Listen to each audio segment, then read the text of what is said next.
Hello, class. Welcome to Storytime with Teacher Alyssa and Teacher Brittany.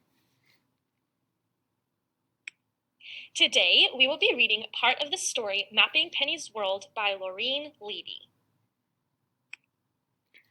My name is Lisa, and my class is making maps this week. My teacher, Mr. Jason, says that a map is a picture of someplace from above. It's like flying over that spot in an airplane. Mr. Jason says we can make a map of any place, like a room, a yard, or a neighborhood. Maybe I could make a map of my bedroom at home. The title for this map Mr. Jason made says Our School in yellow. The title should always be at the top of our map. I'll measure my bedroom and everything in it to make my map. Of course, I'll have to add Penny's bed. Penny is my Boston Terrier, and she sleeps in here too. Do you want to measure the fish tank, Penny? Look, there she is with her head in the fish tank.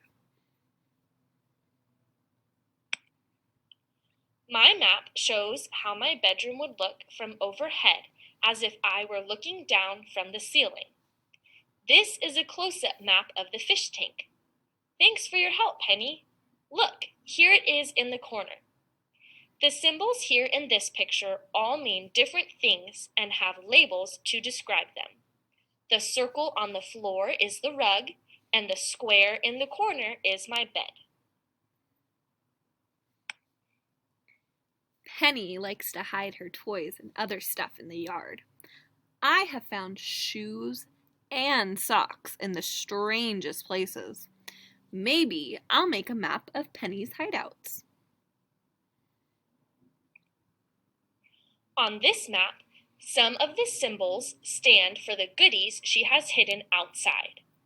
The rest of the symbols represent the fence, the table, and other things that are supposed to be out there. Penny, if you hide my doll, you'll be in big, big trouble. Maps are also good for giving directions. You can go right, left, up, or down, and sometimes over, under, and around. You can get directions for bedrooms, yards, neighborhoods, and even trips to the store. Here is a great big map of the world of what Penny finds special.